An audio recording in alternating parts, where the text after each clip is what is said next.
3 अक्टूबर को राष्ट्रवादी कांग्रेस पार्टी के भिवंडी सर जिला अध्यक्ष खालिद गुड्डू जी के नेतृत्व में एक भव्य मोर्चा टोरेंट पावर कंपनी के विरोध में निकाला जा रहा है। ऐसे में आज हमारे चैनल के संवाददाता ने राष्ट्रवादी कांग्रेस पार्टी के भिवंडी सर जिला अध्यक्ष खालिद गुड्डू जी से मुलाकात की और जानकारी ली कि टोरेंट पावर कंपनी के विरोध में जो मोर्चा निकाला जा रहा है 3 अक्टूबर को, उसकी तैयारी किस तरह की गई है, पुलिस परमिशन मिला या नहीं, इसकी पूरी जानकारी लेते हुए हमारे चैनल के संवाददाता ने खालिद गुड्डू जी से मुलाकात की। उन्होंने क्या कहा, देखिए इस खास रिपोर्ट। सर, जानकारी देंगे आने वाली 3 तारीख को जो राष्ट्रवादी कांग्रेस पार्टी की तरफ से मोर्चा निकाला जा रहा है, उस मोर्चे की क्या तैयारी की गई है और पुलिस परमिशन आपको मिला या नहीं, इस बारे में। हमने 28 तारीख को दोपहर में 2 बजे उपायुक्त महोदय और ईस्ट और वेस्ट दोनों एसीपी साहब को मैंने पत्र दे दिया है राष्ट्रवादी कांग्रेस पार्टी की तरफ से कि हमारा जो 3 तारीख को मोर्चा है, अब हम 28 को नहीं 3 तारीख को निकाल रहे हैं। वहाँ से अभी तक रिटर्न में मुझे कुछ नहीं मिला है, मगर कहीं ना कहीं पुलिस टोरेंट कंपनी के दबाव में है और वो दबाव बनाना चाहती है। मगर 28 को तो हमने जो परमिशन रद्द हुआ था वो हमने हाई कोर्ट में चैलेंज किया, क्योंकि पुलिस ने जब रिटर्न में हमको दे दिया 28 तारीख के मोर्चे को, उन्होंने रिटर्न में हमको 17 तारीख को दे दिया, तो हमारे पास कोई दूसरा विकल्प नहीं है। इसके अलावा हम पुलिस से नहीं झगड़ रहे हैं, हम टोरेंट से झगड़ रहे हैं। जो टोरेंट कंपनी हमारे साथ जास्ती कर रही है, हमारी शहर के साथ जास्ती कर रही है, हमारे लोगों को गलत तरीके से गन पॉइंट पे पैसे वसूल रही है। हमारी लड़ाई पुलिस से नहीं है। मैं पुलिस डिपार्टमेंट को खासतौर से बताना चाहता हूँ कि हमारी लड़ाई टोरेंट कंपनी से, हमारी शहर की लड़ाई टोरेंट कंपनी से। हम इस शहर के रहने वाले हैं। अगर हमारे शहर के लोग, हमारे शहर की जनता, हमारे शहर की आवाम हमारे पास उनकी शिकायत लेके आती है, वो कोई पुलिस डिपार्टमेंट में नहीं जाती है, वो हमारे जैसे लोगों के पास आती है जो उनको न्याय देते हैं। पुलिस डिपार्टमेंट में टोरेंट के खिलाफ अगर कोई एक सादी सी अर्जी या एनसी कंप्लेंट देने जाता है, एक साधारण कंप्लेंट, तो पुलिस वहाँ से उसको गालियाँ देके भगा देती है, उनके खिलाफ कोई कंप्लेंट भी नहीं लेती है। मगर टोरेंट वाले अगर जाते हैं, किसी से थोड़ा सा, किसी टोरेंट कंपनी के ऑफिसरों से तू मैं भी होता है, तो वो जाके वहाँ पे 395 का कंप्लेंट देते हैं, 138 का कंप्लेंट देते हैं। मतलब पुलिस को पूरा मिसगाइड करते हैं और गलत तरीके से उनके ऊपर एफआईआर दर्ज होता है। मेरी नज़र में तकरीबन 650 से 700 लोग के ऊपर केस इन्होंने बनाया है बोगस तरीके से, और वो सब इनको विड्रॉ करना पड़ेगा। इसके ऊपर PIL दाखिल होगा, हाई कोर्ट में रिट पिटीशन दाखिल होगी। जितने भी लोग टोरेंट से टारगेट हुए हैं, सभी लोगों का डॉक्यूमेंट में जमा कर रहा हूँ, कागजात जमा कर रहा हूँ, और इस कंपनी को कैसे नंगा करना है, टोरेंट को कैसे सबक सिखाना है, हर लॉ पॉइंट पे कानूनी तरीके से, धरना मोर्चा आंदोलन से, जैसे भी सिखाना पड़ेगा, राष्ट्रवादी पार्टी इनको बराबर सबक सिखाएगी। सर, दूसरा सवाल ये है कि एक चैनल के माध्यम से भिवंडी पूर्व के आमदार ने, उन्होंने अपने वक्तव्य में कहा था कि आपकी सत्ता, जब आपकी युति की सत्ता थी कांग्रेस और राष्ट्रवादी की, उस टाइम टोरेंट पावर के जो है भिवंडी शहर में आगमन हुआ था, तो उस समय आप लोगों ने आवाज़ नहीं उठाया था, सड़कों पर नहीं उतरा। आज की कांग्रेस राष्ट्रवादी की सत्ता में टोरेंट आई, ये बात सही है, मगर MSCDCL जो कंपनी है उनके साथ इनका टाइप हुआ टोरेंट कंपनी का। चलो ठीक है, उस टाइम कांग्रेस की सत्ता थी, राष्ट्रवादी की सत्ता थी, इन्होंने टोरेंट कंपनी को यहाँ लॉन्च किया भिवंडी शहर में। मगर मैं ये पूछना चाहता हूँ कि 2007 में जब कंपनी आई, कितनी बार शहर में एजिटेशन हुआ है, यहाँ सर्वपक्षी भी एजिटेशन हुआ है। 2013 में लास्ट मोर्चा था, जब एक बड़ी तादाद में पूरे शहर के 70,000 लोग रोड पे उतरे थे, बहुत बड़ा आंदोलन हुआ था। मैं ये भी साथ में पूछना चाहता हूँ कि 2017 में जब इनका नया एग्रीमेंट हुआ टोरेंट कंपनी का, तो दिल्ली में सत्ता किसकी थी, स्टेट में सत्ता किसकी है, महाराष्ट्र में राज्य किसका है? शिवसेना और बीजेपी इस महाराष्ट्र की हुकूमत में शामिल है। दिल्ली की सत्ता में बीजेपी की सत्ता है। आप ये सवाल करते हो, आपको शर्म आनी चाहिए। इस शहर में जो जनता टारगेट हो रही है, इनको आने वाले दिनों में आपको जवाब देना पड़ेगा। आप लोगों के ऊपर आरोप ना करो। ये जो कंपनी लोगों के साथ खेल खेल रही है, अगर आपकी पार्टी बहुत एक्टिव है, आप ये आरोप लगाते हो कि 2007 में गलतियां हुई है राष्ट्रवादी और कांग्रेस से, तो 2017 में जब एग्रीमेंट हुआ, न्यू एग्रीमेंट, तब आप क्या कर रहे थे? आपको इस शहर की जनता ये सवाल करेगी कि जो गलतियां कांग्रेस ने की है या जो गलतियां राष्ट्रवादी ने की थी, तो तुम क्या कर रहे थे? तुम अपनी हुकूमत में क्यों नहीं आवाज उठाए? और तुम तो आमदार हो, तुमने असेंबली में कितनी बार ये विषय लिया, कितनी बार इनकी दादागिरी का चर्चा किया, और तुम्हारे अंदर दम नहीं है कि तुम शिवसेना पार्टी के लोगों को लेकर रोड पर आओ, इनकी जो दादागिरी इनका खात्मा करो। ऐसे तो बहुत बड़ी बड़ी बातें करते हो। मैं आपको यह भी पूछना चाहता हूं कि 2013 में जो एजिटेशन हुआ, 2018 तक क्यों सो रहे थे? खालिद गुड्डू के पहले आवाज क्यों नहीं उठाई? खालिद गुड्डू ने आवाज उठाया है तो आप बैठ के आप वहां अपनी ऑफिस से डायलॉगबाजी कर रहे हो। मेरे पहले अगर आपको बहुत शहर की चिंता थी तो आपको मेरे से पहले यह आंदोलन छेड़ना था, जब हम बताते कि हम तुम्हारे साथ हैं या नहीं है। सर, देखा जाए ऐसे में राष्ट्रवादी कांग्रेस पार्टी हाई कोर्ट और सुप्रीम कोर्ट का दरवाजा खटखटाई मोर्चे के परमिशन के लिए शहर में एक चर्चा का विषय बन चुका है।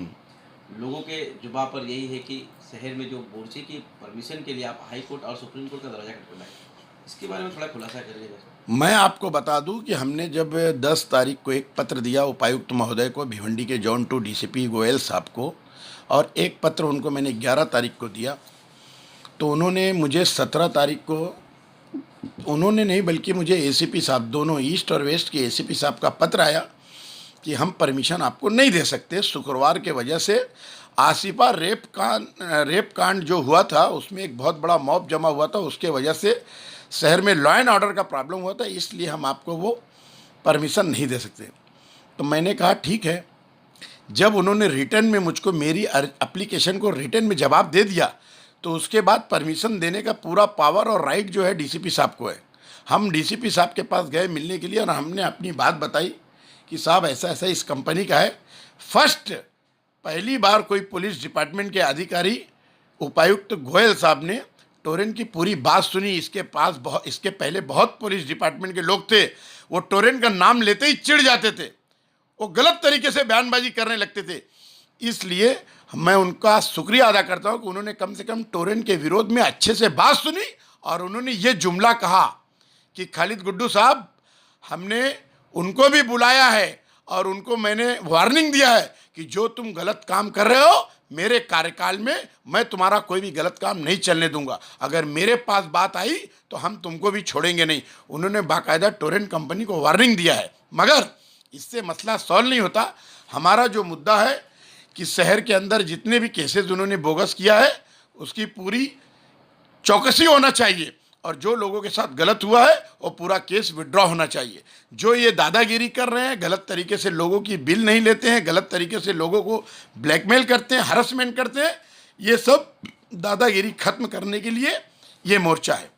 क्योंकि ये हमारा आंदोलन, राष्ट्रवादी का आंदोलन, जब तक हमने इस आंदोलन को छेड़ा नहीं, ये शहर में बीजेपी के आमदार, ये शहर में शिवसेना के आमदार, ये शहर में बीजेपी के खासदार, ये शहर में 2017 में जो चुनाव हुआ उसमें ताकतवर पार्टी बना के कांग्रेस में महापौर, चौथी पास महापौर बिठाया गया। आज तक शहर का क्या डेवलपमेंट किया? अरे तुमको तो 47 सीट देने के बाद भी तुम शहर नहीं सुधार सकते, तुम टोरेंट कंपनी को क्या सुधारोगे? और तुम लोग बैठ के बातें करते हो, सोशल मीडिया पे गलत तरीके से लोगों को हैरेसमेंट करते हो, गलत तरीके से मैसेज पास करते हो। ये भी डिपार्टमेंट पूरी इंक्वायरी कर रहा है कि कौन कौन से लोग इसमें इन्वॉल्व हैं। और मैं ये भी बोलना चाहता हूं कि तुम लोग आरोप लगाने का काम बंद करो। अगर मैंने 28 का धरना आंदोलन डिक्लेयर किया है और आने वाली फिर से 3 तारीख को मैंने डिक्लेयर किया है, तो अभी तक सारे शहर की पार्टियां चुप क्यों हैं? मैं ये पूछना चाहता हूं यहाँ के दूसरी पार्टी के लोगों से कि अगर मेरा 3 तारीख को आंदोलन होता तो 13 तारीख को तुम भी अपनी पार्टी का ऐलान करो, दूसरी पार्टी 23 तारीख को ऐलान करे, चौथी पार्टी 30 तारीख को ऐलान करे, तब मैं समझूंगा कि तुम टोरेंट के साथ नहीं हो, तुम टोरेंट के दलाल नहीं हो, तुम इस शहर के साथ हो। सर, लास्ट सवाल, 5/6/2013 में जो टोरेंट पावर कंपनी को लेकर सभी पार्टी एकजुट हुई थी और सड़कों पर उतरी थी, पहली बार इतिहास है कि भिवंडी शहर में हजारों की संख्या यानी कि 70,000 लोग सड़कों पर उतरे थे टोरेंट पावर कंपनी के विरोध में। उस टाइम पे भी टोरेंट पावर कंपनी को भगाने के लिए सारे पार्टी दल के लोग एकजुट होकर एक मंच पर होकर टोरेंट पावर भगाओ भिवंडी बचाओ का नारा लगाए थे, लेकिन टोरेंट पावर आज भी वही जगह पे है। क्या कारण है कि उसको भगा नहीं पाए सारे पार्टी लोग? 2013 में जो आंदोलन हुआ या जितने भी आंदोलन इस शहर में हुए हैं टोरेंट कंपनी के विरोध में, उस आंदोलन में किसका कितना कारनामा था, आप खुद पत्रकार हो, आपको पता होना चाहिए कि जो कुछ भी आंदोलन में हुआ है, अगर कोई आंदोलन को अंजाम दिया है तो उसका नाम खालिद गुड्डू है। हमने हमेशा इनको टारगेट पे रखा है, टोरेंट वालों को, और आज भी टारगेट पे रखते हैं, क्योंकि मैंने एक बात कहा है कि जो पॉलिटिशियन इनसे पैसा लेता है उनका मुंह बंद है, और जो पॉलिटिशियन इनकी दादागिरी को सहन करता है ये कहीं ना कहीं दबे हुए लोग हैं, उनसे टोरेंट कंपनी से घबराते हैं। खालिद गुड्डू ना इन लोगों से 1 रुपया चंदा भी कोई साबित नहीं कर सकता कि मैंने कभी किसी पार्टी के कार्यक्रम के लिए इनसे डोनेशन भी मांगा हो। और ये इनके जो लोग हैं ये कहते हैं कि टोरेंट पावर के जेब में, एक जेब में पुलिस है और एक जेब में पॉलिटिशियन है। ये 2 दलाल हैं इस टोरेंट कंपनी में, 2 दलाल। एक दलाल का नाम सजनानी है जो ऊपर के लोगों को मैनेज करता है, और दूसरे दलाल का नाम सुधीर देशमुख है जो भिवंडी शहर में लोगों को मैनेज करता है।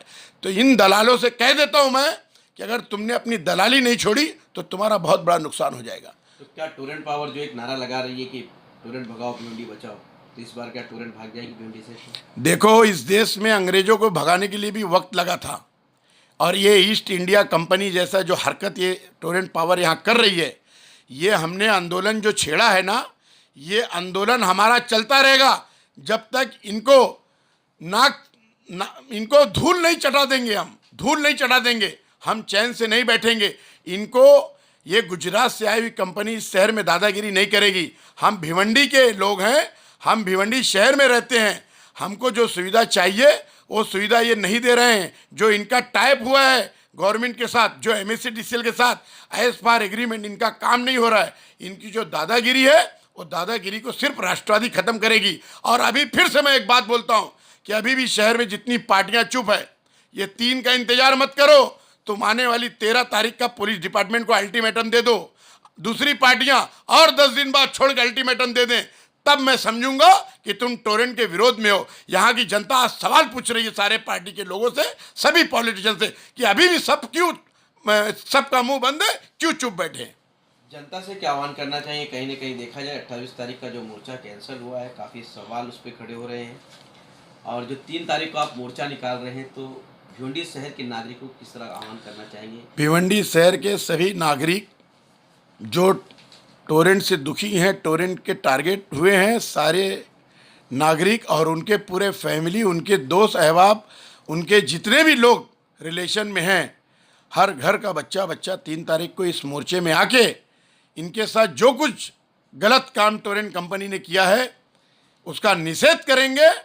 और इस कंपनी का ये जो आंदोलन हमने टोरेंट कंपनी के खिलाफ छेड़ा है, जब तक राष्ट्रवादी चुप नहीं बैठेगी, जब तक कि इस शहर से इनको उखाड़ नहीं फेंकेगी। परमिशन मिल गया? परमिशन के लिए हमने जो पत्र दिया है उसके ऊपर सोच विचार डिपार्टमेंट कर रहा है, और मुझे ये उम्मीद है कि फिर से मुझे हाई कोर्ट और सुप्रीम कोर्ट नहीं जाना पड़ेगा। पुलिस डिपार्टमेंट जो है परमिशन हमें दे देगी। आज के लिए फिलहाल इतना ही, कल फिर मिलेंगे किसी नए खबर के साथ। तब तक के लिए हमारा चैनल सब्सक्राइब करें। जनता की आवाज टीवी न्यूज। धन्यवाद।